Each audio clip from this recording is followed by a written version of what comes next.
Alors, je vais commencer par lire l'énoncé.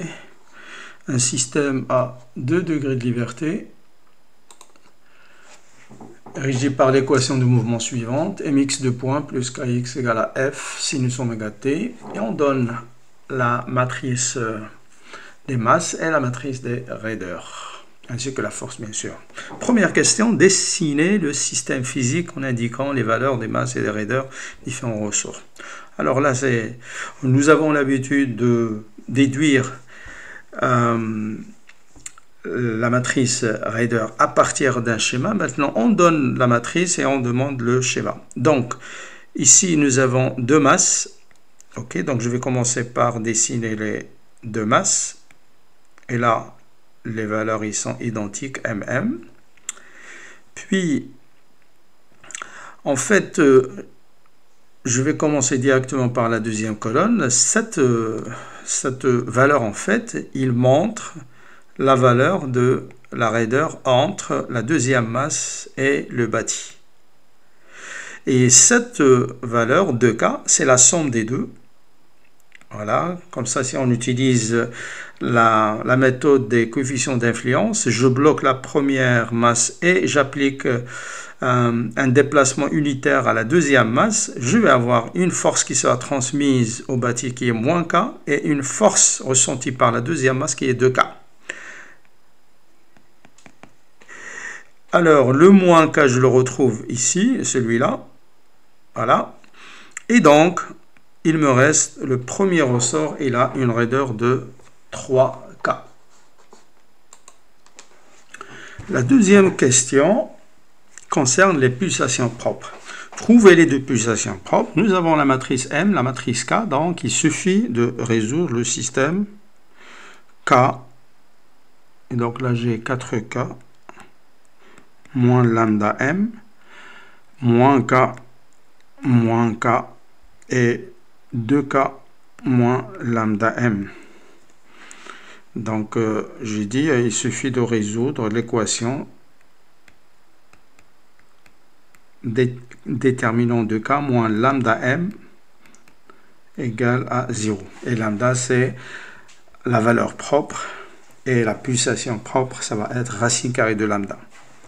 Donc, ce déterminant, il doit être égal à 0. Et on va le développer.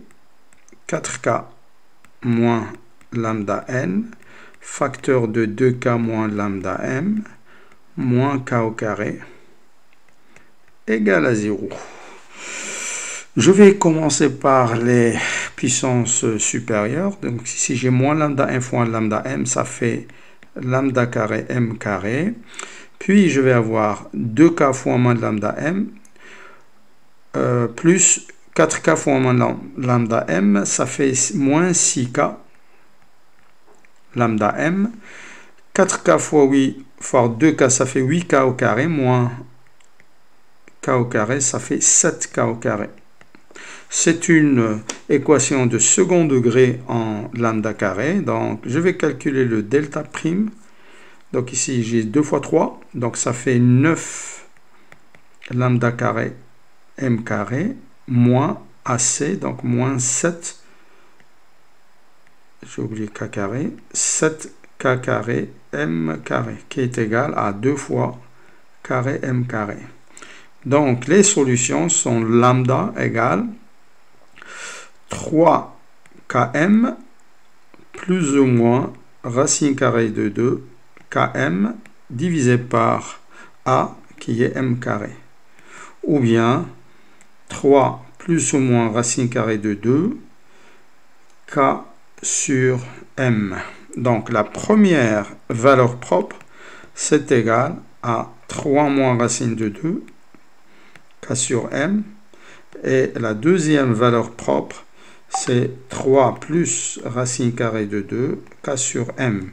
Et donc la première pulsation propre, c'est racine carrée de 3 moins racine de 2, racine carrée de k sur m. Et la deuxième pulsation propre égale racine carrée de 3 plus racine de 2 fois racine carrée de k sur m. Je vais remplacer directement ici les valeurs. Je ne vais pas utiliser, puisque j'ai deux racines qui sont imbriquées, je vais calculer carrément la valeur et je trouve pour la première pulsation propre, c'est 1,259 racine carrée de k sur m.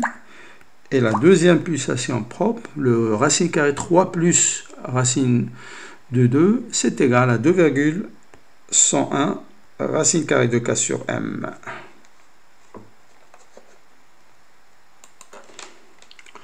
Ensuite, on nous demande de calculer les deux modes propres.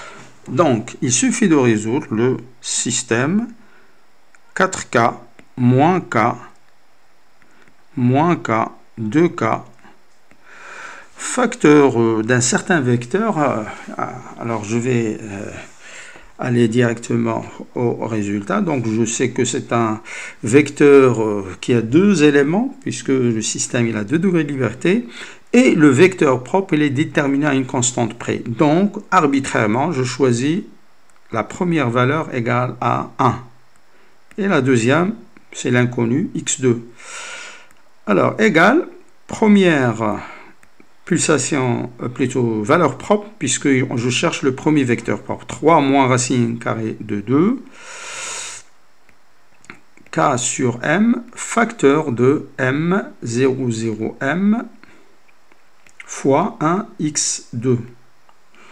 Donc, je simplifie ici. Donc, voilà, les cas. Et j'obtiens. Et je sais aussi que le système, puisque j'ai déterminant de k moins lambda m égale 0, le système k moins lambda m est singulier. Donc, je sais que les deux équations ils sont linéairement dépendants. Et donc, je choisis arbitrairement une des deux équations. Et donc, je vais prendre la première, par exemple, qui me donne 4 moins x2 égale 3 moins racine de 2 fois 1.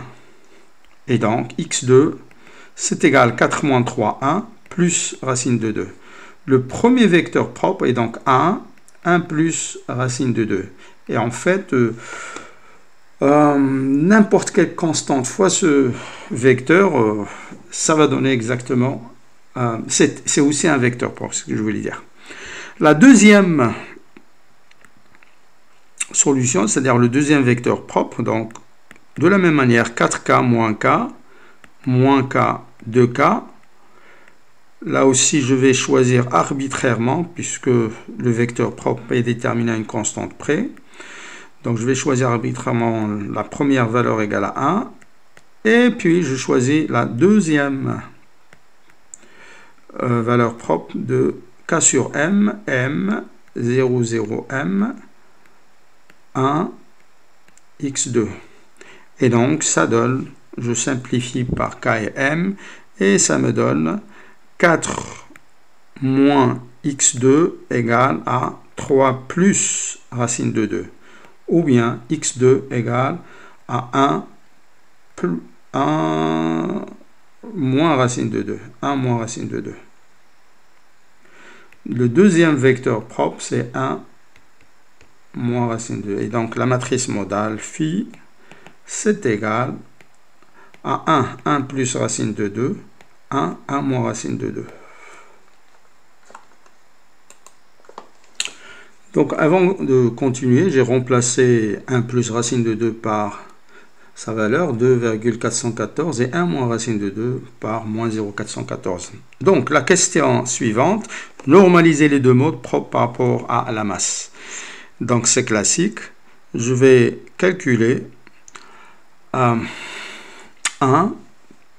c'est-à-dire le premier vecteur propre transposé, fois la masse qui est égale à m, 0, 0, m, puis le même vecteur, 2,414. Et ça, tout calcul fait, ça fait 6,827 m. Par conséquent, le premier vecteur propre, c'est 1 sur racine carrée de 6,827m fois 1, 2,414. Ou bien, premier vecteur propre normalisé par rapport à la masse, c'est 1 sur racine carrée de m, 0,383 et 0,924. Pour trouver le deuxième vecteur propre normalisé par rapport à la masse, on va faire de même, mais on va prendre le deuxième vecteur propre. M, 0,0m fois 1 moins 0,414. Alors, tout calcul fait, donc en fait, ça fait m fois 1 plus 0,414 au carré. Et donc là, ça donne 1,171 m.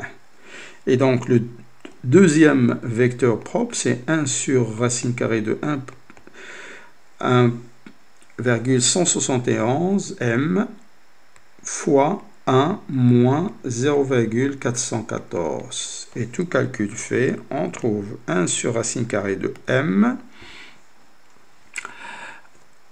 0,924 et moins 0,383. Donc ça, c'est le deuxième vecteur propre normalisé par rapport à la masse.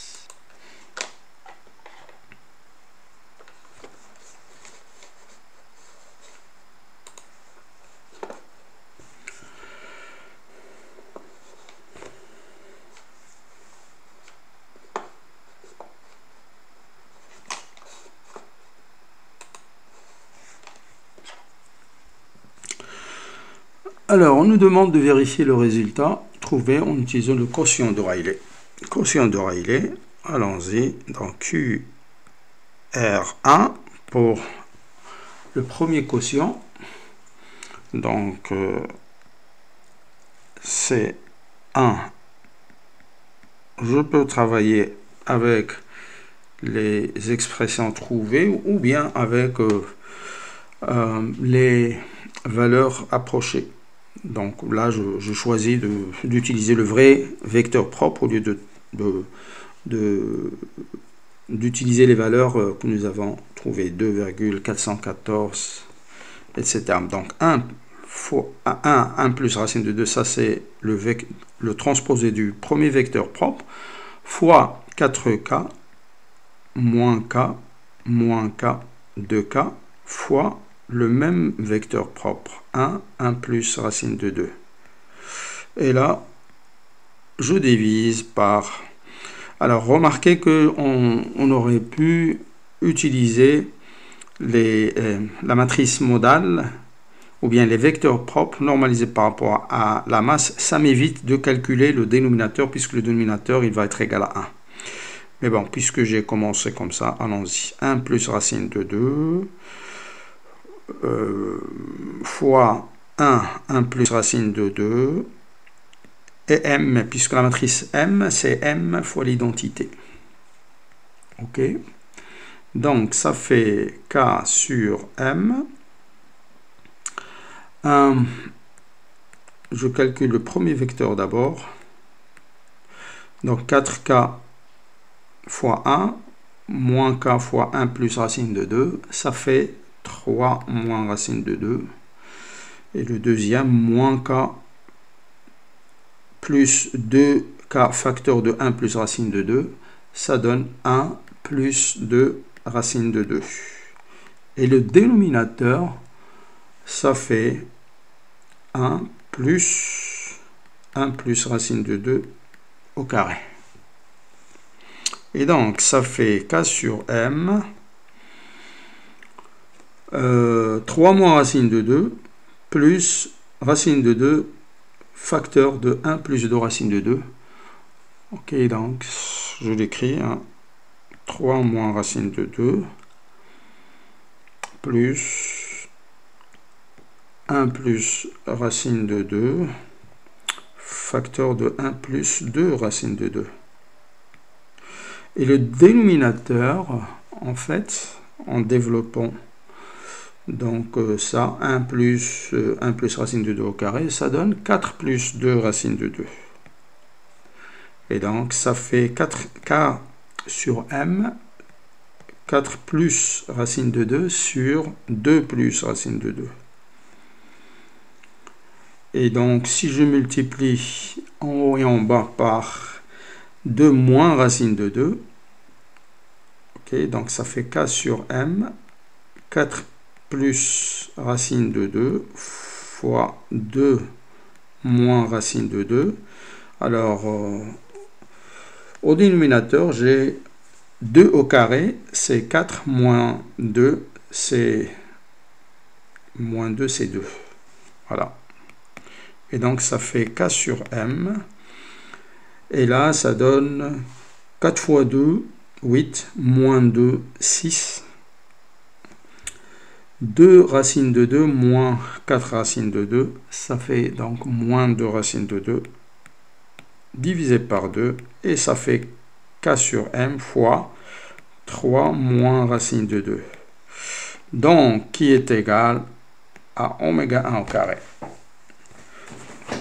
Donc, il y a de fortes chances que le résultat soit correct. Alors, comme je l'ai dit dans le cours, si vous trouvez que le quotient de Rayleigh est vérifié, ça veut dire le quotient calculé, c'est égal, ça coïncide avec la valeur propre, il y a de fortes chances que le résultat est juste. Mais si vous trouvez une différence, ça veut dire c'est sûr qu'il y a une erreur quelque part. Et donc, on peut faire la même chose, QR2 égale le deuxième vecteur propre, c'est 1 moins racine de 2, 4k moins k moins k de k fois 1 moins racine de 2. Et puis le dénominateur, c'est 1 moins racine de 2, 1 moins racine de 2.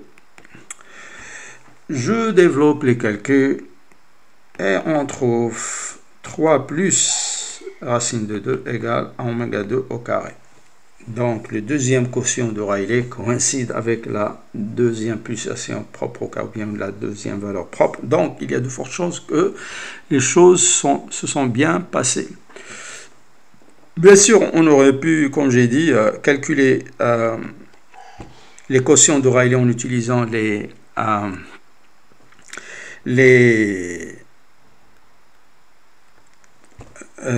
vecteurs propres normalisés par rapport à la masse.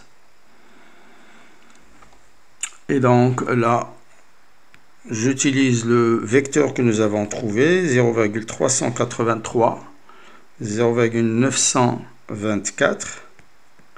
Là, il n'y a que le numérateur. Le dénominateur, c'est égal à 1. Ok, donc 4k moins k moins k 2k est facteur du même vecteur propre, 0,383, 0,924. Alors, pourquoi le 1 sur m? Parce que le vecteur propre, c'est ça, c'est le 0,380 fois 1 sur racine de m. Et donc, ici, on calcule donc ce produit-là, et on trouve, c'est k sur m, 1,587, qui est égal à k sur m, la valeur que nous avons trouvée, donc qui est oméga 1,259 au carré. Voilà. Et donc c'est vérifié. Je peux faire la même chose pour le deuxième quotient de Rayleigh en utilisant le deuxième vecteur normalisé par rapport à la masse. Voilà. Sixième question, la matrice de flexibilité, c'est 1 sur 7K2, 1, 1, 4. Bon, je l'ai obtenu en inversant donc la matrice K. Mais on vous demande de trouver cette expression en utilisant les coefficients d'influence. Vous n'avez pas le droit d'inverser la matrice K. Allons-y. Donc voilà notre système. Comme vous savez, la méthode des coefficients d'influence consiste en l'application d'une force unitaire à une masse, et sur les autres on fait rien. Hein. En fait on bloque, on bloque pas, on fait rien, on n'applique aucune force, et il est libre. C'est pour cela d'ailleurs en statique c'est comme si, puisqu'on ne s'intéresse pas aux forces d'inertie, c'est comme si cette masse n'existe pas. Et donc qu'est-ce que j'ai en fait? J'ai appliqué une force unitaire à la première masse. Alors la première masse, qu'est-ce qu'il voit en fait? Il voit à sa gauche un ressort de raideur 3K, et à sa droite il y a deux ressorts en série. Et donc, ils ont une raideur de K sur 2. Et donc, cette masse-là,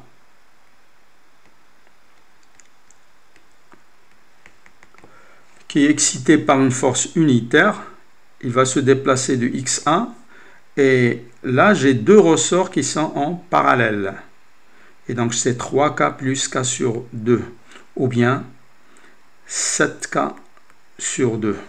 J'ai la force unitaire égale la raideur équivalente fois le déplacement. Donc le déplacement égale à 2 sur 7K. 2 sur 7K. Voilà. Alors, cette force-là, en fait, quand on l'applique, il y a une partie qui va passer à gauche et une partie à droite. Et la somme des deux, c'est égal à 1. Alors, à gauche, en fait, qu'est-ce que j'ai? J'ai la force qui passe dans le ressort de raideur 3K. Donc, la force de gauche, c'est égal à 3K fois x1. Or, x1, on vient de le calculer, c'est 2 sur 7K. Et donc, ça fait 6 sur 7. Donc, à droite, on a la force unitaire externe appliquée moins ce qui passe à gauche. Ce que j'ai, le reste, c'est 1,7.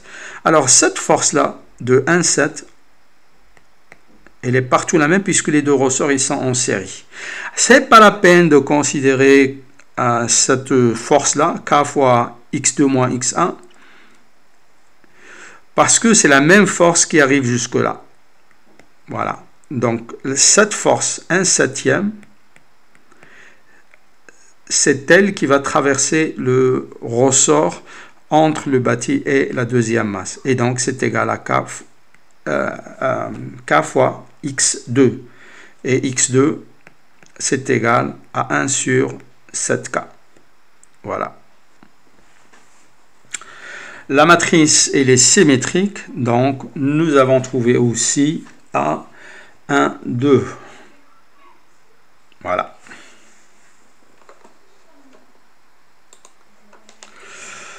Ok. Donc, voyons voir maintenant si j'applique la même méthode à la deuxième masse. J'applique une force externe unitaire à la deuxième masse. Donc, qu'est-ce qu'on a? On a ici deux ressorts en série, et donc qui ont une raideur équivalente de 1 sur K plus 1 sur 3K, égale à 1 sur 4 sur 3K, ou bien 3K sur 4. Et ces deux ressorts en série, ils sont par rapport à M2, ils sont en parallèle avec un autre ressort. Donc, la force unitaire, c'est égal à la raideur équivalente qui est ce ressort-là, K, plus les deux en série. On a calculé leur raideur équivalente, 3K sur 4, fois x2. Et donc, qui est égal 7K sur 4, x2. Et x2 égale à 4 sur 7K. Voilà. On aurait pu, bien sûr, utiliser la matrice, plus 4, moins 1, 2, et dire en fait, voilà, quels sont les déplacements si j'applique une force unitaire à la première masse et rien sur la deuxième. Résoudre ce système-là, on va trouver exactement la même chose pour la première colonne de la matrice de flexibilité. Et puis, la même chose, la matrice K fois x1, x2 égale à 0,1. C'est aussi possible. Septième question, trouver la première pulsation propre en utilisant la méthode de Dinkerley et précise l'erreur. Donc c'est simple, la formule de Dinkerley, il dit que pour un système composé, donc j'ai la première pulsation propre au carré, 1 sur la pulsation propre au carré, c'est égal aux masses concentrées. Donc ici j'ai les mêmes masses concentrées, M fois le premier élément de la matrice de flexibilité plus la deuxième masse concentrée fois le deuxième élément sur la diagonale de la matrice de flexibilité. Et donc, c'est égal à M sur K fois 2 sur 7 plus M sur K fois 4 sur 7. Ou bien, c'est égal à 6 sur 7 M sur K. Et par conséquence, la pulsation de Dinkerley, c'est égal à racine carrée de 7 sur 6, racine carrée de K sur M. Si je calcule racine carrée de 7 sur 6, je trouve 1,08. Et l'erreur, par rapport à la première pulsation que nous avons trouvée, racine carrée de 2 moins racine de 2, c'est moins 14,2%. Rappelez-vous que la méthode de Dinkerley donne toujours une pulsation par défaut. Et le quotient de Rayleigh, il donne une pulsation propre par excès.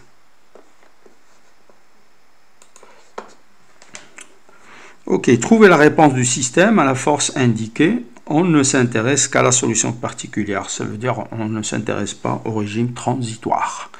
Donc, d'après l'énoncé, j'ai l'équation du mouvement qui s'écrit mx2 points plus kx égale une force harmonique qui s'écrit F sinus oméga t. Donc, si on ne s'intéresse qu'à la solution particulière, il va être aussi harmonique, de même pulsation. Ici, il n'y a pas d'amortissement, donc le déphasage, il va être nul. Et donc, si la force d'excitation il est en sinus, la réponse aussi. Et par conséquence, je peux dire que K moins oméga carré, puisque la dérivée seconde de x va être égale à moins oméga carré fois x fois m, le tout fois le vecteur x égale à f. Donc j'ai simplifié par sinus oméga t. Alors ici, en fait, on n'a pas besoin de découpler la matrice, on n'a pas besoin de découpler plutôt l'équation du mouvement, puisque c'est un système très simple, 2 fois 2, je peux inverser la matrice sans problème. Donc ce système-là, je l'écris 4K moins M oméga carré moins K 2K moins M oméga carré fois grand X égale à F. Et par conséquence, c'est très simple d'inverser cette matrice. Donc c'est 1 sur le déterminant. Alors, je vais avoir KK et 2K moins M oméga carré, 4K moins M oméga carré fois la force en fait c'est égal à 1. OK. Et donc, c'est égal à 1 sur déterminant. Et donc, je calcule 2k moins m oméga carré plus k, etc. Et je trouve 3k moins m oméga carré, 5k moins m oméga carré. Très, très, très simple.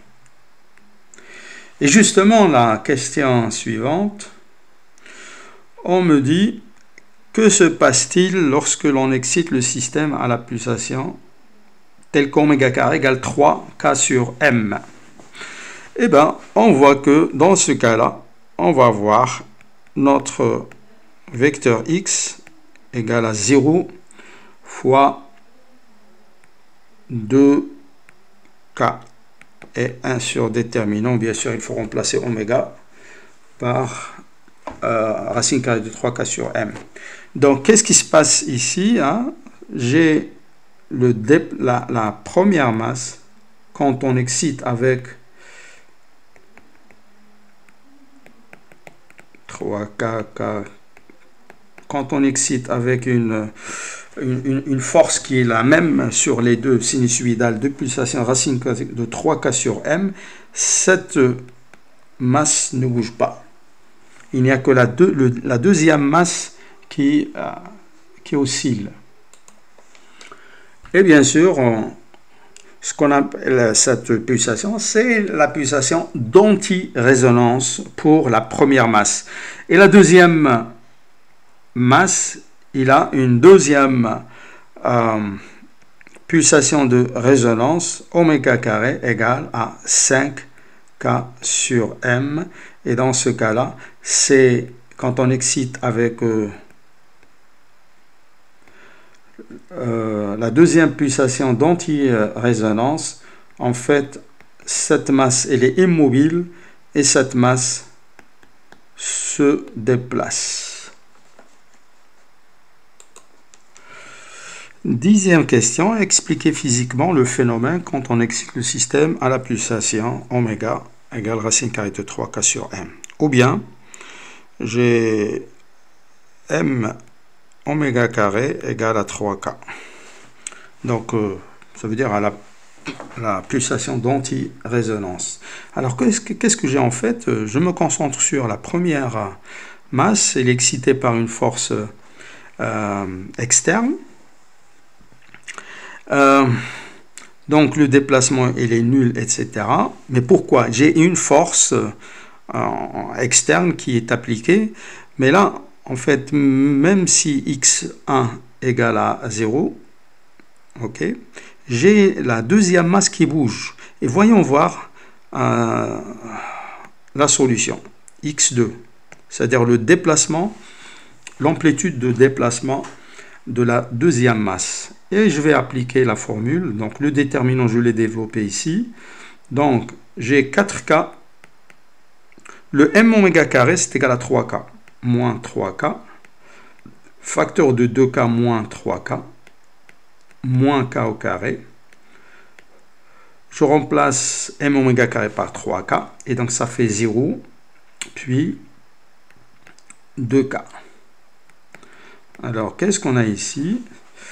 1 sur 4k moins 3k, c'est k. Et 2k moins 3k, c'est moins k. Et donc, ça fait moins 2 carré. Fois 0,2k. Et donc, c'est égal à 1 sur k moins 1, 0,1. Voilà, 0,1. Donc, cette masse, il se déplace de moins 1 sur k. Et donc, la force qu'il va transmettre, c'est égal à k fois x2 moins x1, mais x1 égale 0, et x2 égale moins 1 sur k. Ça fait moins 1. Et donc là, j'ai une force externe égale à 1. À cette pulsation, j'ai le déplacement qui est nul pour la première masse, et la deuxième, il a un déplacement de moins 1 sur k, donc la force qu'il va transmettre à la première masse, c'est égal à moins 1. Et donc, j'ai les deux qui sont équilibrés, donc la première masse ne bouge pas. Alors, la dernière question concerne la méthode de Stodola.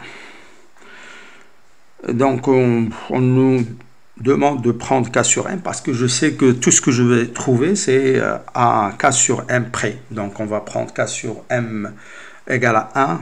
Comme ça, on va simplifier les calculs. Mais en fait, ce qu'on va trouver, c'est fois K sur M, comme pulsation propre. Non, comme pulsation propre, c'est racine carrée de K sur M. Comme valeur propre, c'est à K sur M près. On nous demande de commencer les itérations avec le vecteur 1, 1. On considère 3 chiffres, on tronque à 3 chiffres après la virgule et on arrête les itérations une fois le premier chiffre après la virgule ne bouge plus. Et comme indication, on vous dit que 5 itérations sont nécessaires pour converger vers le premier vecteur propre. Et donc la première valeur propre avec une précision à un chiffre après la virgule. Alors, pour converger, on a vu que la méthode de Stodola, il peut converger soit vers le premier vecteur propre ou bien le dernier en fonction est-ce qu'on considère la matrice K ou bien la matrice de flexibilité. Alors ici, on nous conseille d'utiliser la matrice de flexibilité. Donc, dans l'expression du problème au vecteur propre, au lieu de la matrice K. Alors, voyons voir. Donc, le problème au vecteur propre s'écrit 4K moins K moins K 2K fois x1, x2 égale lambda m 0, 0m x1, x2. Alors, on nous demande d'utiliser la matrice de flexibilité. Donc, je vais faire passer la matrice K de l'autre côté. Donc, je vais l'inverser. Et en l'inversant, on tombe sur la matrice de flexibilité. Et donc, c'est égal à lambda 1 sur 7K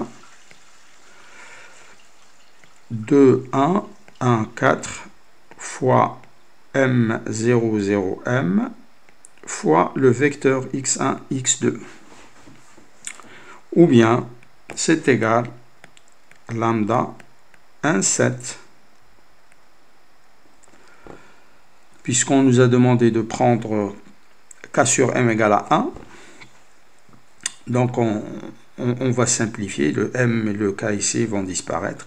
Et je calcule, donc, bon, ça fait M fois l'identité, M sur K égale à 1. Et donc, ça va avoir 2, 1, 1, 4 fois X1, X2.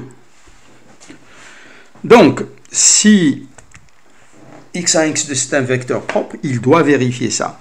Si je prends la première valeur propre, je divise par 7, je multiplie par cette matrice, puis par le premier vecteur propre, je dois tomber sur ce même vecteur propre. Alors, on nous demande de commencer par 1, 1, et 1, 1, en général, ça ne va pas être la solution. Sinon, ça veut dire qu'on a beaucoup de chance. Et donc, si j'injecte 1, 1 dans cette équation-là, en l'injectant par exemple à droite, je ne vais pas récupérer 1, 1, puisque 1 ne va pas être le vrai vecteur propre. Mais de toutes les façons, c'est comme ça que la méthode de Stodola marche. Donc, première itération, voyons voir ce que donne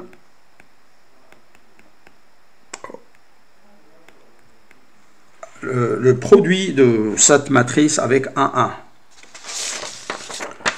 Alors, ça donne égal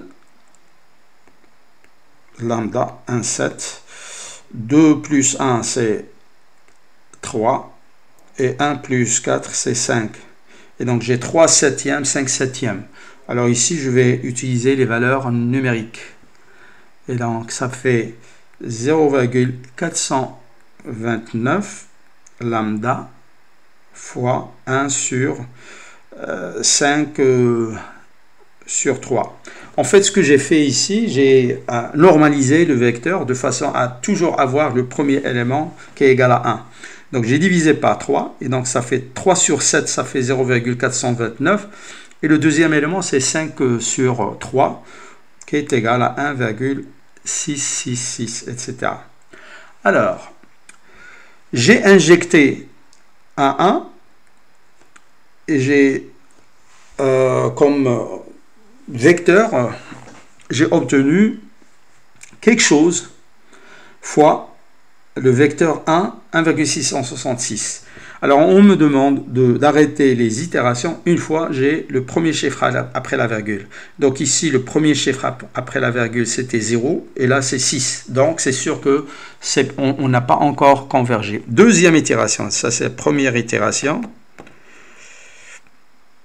Deuxième itération, je vais faire la même chose.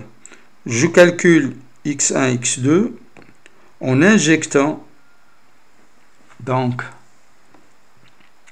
le vecteur que je viens de trouver, 2, 1, 1, 4, 1, 1,666. Ok, donc tout calcul fait, on a égal 0,523 lambda. Je normalise encore de façon à avoir le premier élément égal à 1, 2,091. Donc 1,666, il est très différent de 2,091. Donc, je continue. Troisième itération. Et là, on comprend maintenant. Je vais injecter le vecteur que je viens de trouver dans l'équation que nous avons développée à base de la matrice de flexibilité. 2,091. Tout calcul fait, je trouve 0,584 lambda fois 2,288. Et là, en fait, les choses, ça s'améliore. Ici, regardez, j'ai 0,429, 0,523, 0,584. Déjà, le premier chiffre pour ce qui va nous donner la première valeur propre n'a pas bougé. Mais pour le vecteur propre, on a commencé avec 0,91 et on a trouvé 2,288. Donc, ils sont très différents. Donc, je ne m'arrête pas. Donc, x1, x2 égale lambda sur 7, 2, 1, 1, 4. Et j'injecte le vecteur que j'ai trouvé. Tout calcul fait, je trouve... qu'est-ce que je trouve? 0,612 lambda fois le vecteur 1, 2,367. Donc, on a commencé, on a injecté 2,288, nous avons récupéré 2,367. Donc, le premier chiffre après la virgule ne s'est pas encore stabilisé, donc on va continuer. Donc, toujours x1, x2 égale lambda sur 7, 2, 1. Alors, si on avait la possibilité d'utiliser, par exemple, Excel, c'est en quelques minutes, je peux aller à la précision que je veux. Et donc là, ça donne 0,623 lambda 1, 2,397. Alors, qu'est-ce que j'ai? j'ai injecté le vecteur 2,367 et j'ai obtenu 2,397. Donc le premier chiffre après la virgule est le même. Donc d'après l'énoncé, je peux m'arrêter. Mais bien sûr, c'est juste parce que c'est un examen. Sinon, on peut continuer jusqu'à avoir 2-3 chiffres après la virgule qui sont stables et c'est bon. Et donc là, c'est notre vecteur propre. Alors, je vous rappelle que le premier vecteur propre que nous avons trouvé, le vrai, c'est un 2,414. OK? 2,414. Mais nous, on juge par rapport à la progression des itérations et on s'est mis d'accord pour nous arrêter une fois le premier chiffre à la virgule se stabilise. Alors, ça c'est pour le premier vecteur propre. Maintenant, comment je peux trouver la valeur propre? Alors, ici, nous avons dit que si un vecteur propre, ce vecteur est un vecteur propre, en fait, en multipliant ça, le vecteur par cette matrice divisé par cette et par la valeur propre, on devrait trouver le vecteur lui-même. Et donc, en fait, ce que je trouve, après avoir fait ce calcul, donc le coefficient là, il doit être égal à 1. Et donc là, je vais dire que la première valeur propre est telle que 0,623 lambda égale à 1. Et donc, lambda, c'est égal à 1 sur 0,623, qui donne 1,605. Je vous rappelle que la pulsation, pas la pulsation, la valeur propre que nous avons trouvée, c'était 3 moins racine de 2 fois k sur m, et k sur m égale à 1, égale à 1,585. Et donc là, l'erreur est de 1,2%, ce qui est très très intéressant. Donc même si le vecteur propre il est précis à un chiffre après la virgule, la valeur propre elle est très proche de la valeur que nous avons trouvée. Donc voilà.